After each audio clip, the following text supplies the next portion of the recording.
வணக்கம். வாழ்க்கையில ஏதாவது ஒரு பற்றுக்கோடு இருக்கணும். அதாவது இறைவன், இறை நம்பிக்கை. அப்படி இல்லையா, கடுமையான தன்னம்பிக்கை. எனக்கு எதுவுமே நம்பிக்கை இல்ல அப்படின்னாலும், அது ஒரு நம்பிக்கைன்னு வச்சுக்கலாம். ஆனாலும் கூட வாரியார் சாமி ஒரு விஷயம் சொல்லுவாரு. ஏன் பற்றுக்கோடு வேணும்னு கேட்டா, இப்ப கல்யாண வீடுகள்ல பார்த்தீங்கன்னா, சின்ன குழந்தைங்கலாம் இப்படி கைய விரிச்சு வச்சுக்கிட்டு தட்டாமால சுத்தும். கிறு கிறு கிறு கிறுன்னு சுத்தும். ஒரு குழந்தை என்ன பண்ணும் தெரியுமா? அந்த பந்தல் கால் இருக்குல்ல, அத இப்படி கையில பிடிச்சுக்கிட்டு சுத்தும். இப்ப தானா கைய விரிச்சுட்டு சுத்துற குழந்தை, கொஞ்ச நேரத்தில டொம்முன்னு விழுந்துருங்க. கிறுகிறுன்னு வந்து. ஆனா, இந்த கம்ப பிடிச்சிட்டு சுத்துற குழந்தை விழுகாது. அது மத்த பிள்ளைகள பார்த்து சிரிக்கும். அம்புட்டு மல்லாக்க விழுந்து சிரிக்கும். இது கையில அப்படி சுத்தி வந்துகிட்டே சிரிக்கும். இதுதான் பற்றுக்கோடுங்கிறது. சரி, இப்ப நான் ஒரு சின்ன வீடியோ கிளிப்பிங் ஒண்ணு பார்த்தேன். என்னன்னு பார்த்தீங்கன்னா, சில நேரங்கள்ல இந்த குரங்குகள்ல அந்த இனத்த சாராத குரங்க, குட்டிகள அந்த குரங்குகள் சேர்த்துக்கிறாது.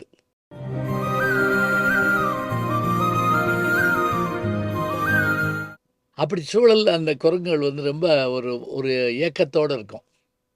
அப்ப என்ன பண்றாங்க, ஒரு பொம்மைய தூக்கி போடுறாங்க. அதுட்ட ஒரு குரங்கு பொம்மைய தூக்கி போடுறாங்க. சின்ன குரங்கு பொம்மைய.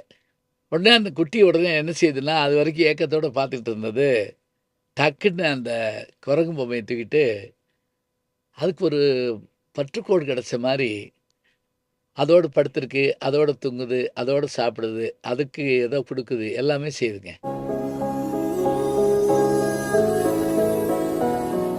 குரங்குகள்ட்ட ஒண்ணு சொல்லுவாங்க, தாவுறபோது மரக்கிளைய பிடிக்காம அந்த குரங்கு கீழ விழுந்துட்டா, கூட்டத்தில சேர்க்க மாட்டாங்களாம். அப்புறம் அது என்ன பண்ணுமா, தன்னுடைய குட்டிய யார்ட்டயாவது ஒப்படைச்சுட்டு, வேற எங்கேயாவது மலையில விழுந்து இறந்துருமா. ஆண் குரங்கு இறந்துட்டாலும் அப்படி சொல்லுவாங்க. இது சங்க இலக்கியத்திலே வருது. கல்லாக்கடுவன் அப்படிங்கிற வார்த்தை வருது. இந்த பிரிவு, தனிமை இதுக்கெல்லாம் என்ன வேணும் அப்படின்னா, எனக்கு இசை தெய்வம்பாங்க. புத்தகம் தெய்வம்பாங்க.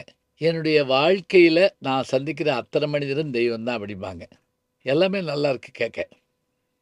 ஆனா இத எப்படி பிரிச்சு வச்சிருக்காங்க நம்முடைய முன்னோர்கள் அப்படின்னா,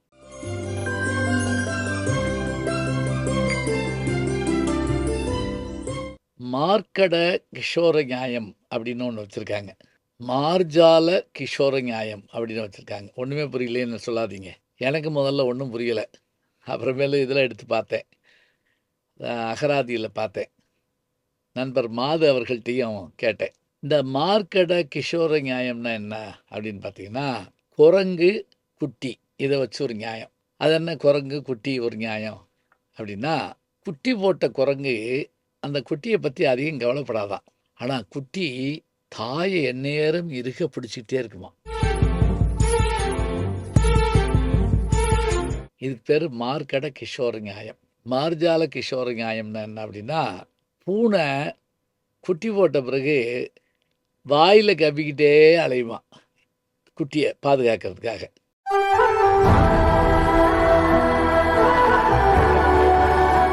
பூனை தன் குட்டியை தானே தூக்கிச் சென்று பாதுகாப்பது மார்ஜால கிஷோர நியாயம். குரங்கு குட்டி அம்மா விடாம பிடிச்சுக்கிட்டு, அது மரக்கிளையில் தவுனாலும், மலை உச்சியிலிருந்து தவுனாலும், அது விடாம பிடிச்சுக்கிட்டு இருக்கிறது மார்க்கட கிஷோர நியாயம். இது எதுக்கு நான் இங்க சொல்றேன் அப்படின்னா, இறை திருவடியை இறுகப் பற்றிக் கொண்டால் தான் அவன் நமக்கு அருள்வான் என்று ஒரு சாரார் நினைப்பார்கள். மற்றொரு சாரார் என்ன நினைப்பார்கள் என்றால், இறைவன் என்னை தானே பூனைக்குட்டி வாயிலே கவ்வி கொண்டு செல்வதைப் போல கொண்டு செல்வான், என்னை அவன் காப்பான் என்ற நம்பிக்கையோடு இருப்பது. பார்வை இல்லாத ஒருவர் வந்து கோயிலுக்கு போறாருங்க. அப்ப எதிர்த்தாப்புல வந்த ஒருத்தர் இவர கேலியா பார்த்து, "என்ன கடவுள பார்க்க போறியாக்கும்?" அப்படின்னு கேட்குறாரு. அதுக்கு இவரு சொல்றாரு, "என்னால பார்க்க முடியாது. ஆனா கடவுள் என்னைய பார்ப்பார்ல. எவ்வளோ நல்ல நியாயம் பார்த்தீங்களா?" அதுபோல கடவுள் நம்மை காக்கின்ற தன்மை, கடவுளுடைய திருவடிகளை நாம் ஈர்க்கப்பற்றிக் கொள்கின்ற தன்மை. இதுக்கு எத்தனையோ கதைகள் சொல்லலாம். இருந்தாலும் இப்போதைக்கு இந்த நியாயத்தை பத்திரம் வச்சுக்கோங்க. மார்க்கட கிஷோர நியாயம், மார்ஜால கிஷோர நியாயம். கடவுளை நாம் பற்றுவதா, கடவுள் நம்மை பற்றி கொண்டு நம்ம காப்பாரா? எது சிறந்தது என்பதை நீங்கள் யோசித்து வையுங்கள். நானும் இதற்கான கதைகளோடு அடுத்த முறை உங்களை சந்திக்கிறேன். எப்படியாக இருந்தாலும் ஒரு நல்ல செய்தி நமக்கு கிடைக்கும். நல்ல செய்திகளை நாளும் சிந்திப்போம். நாளை சந்திப்போம். வணக்கம். ஜி ஞானசம்பந்தன் யூடியூப் சேனல் பாருங்க. உங்களை தேடியே உங்க வீட்டுக்கு வருது. கேட்காம ஒரு விஷயம் உங்களை தேடி வருது பாருங்க, அதை பிடிச்சி வச்சுக்கோங்க. நம்முடைய ஜி ஞானசம்பந்தன் யூடியூப் சேனலை தொடர்ந்து எக்ஸலம், இன்ஸ்டாகிராம், ஃபேஸ்புக், வாட்ஸ்அப் என்று அனைத்து தளங்களிலும் நாம் இயங்கிக் கொண்டிருக்கின்றோம். நீங்களும் எங்களோடு வாருங்கள்.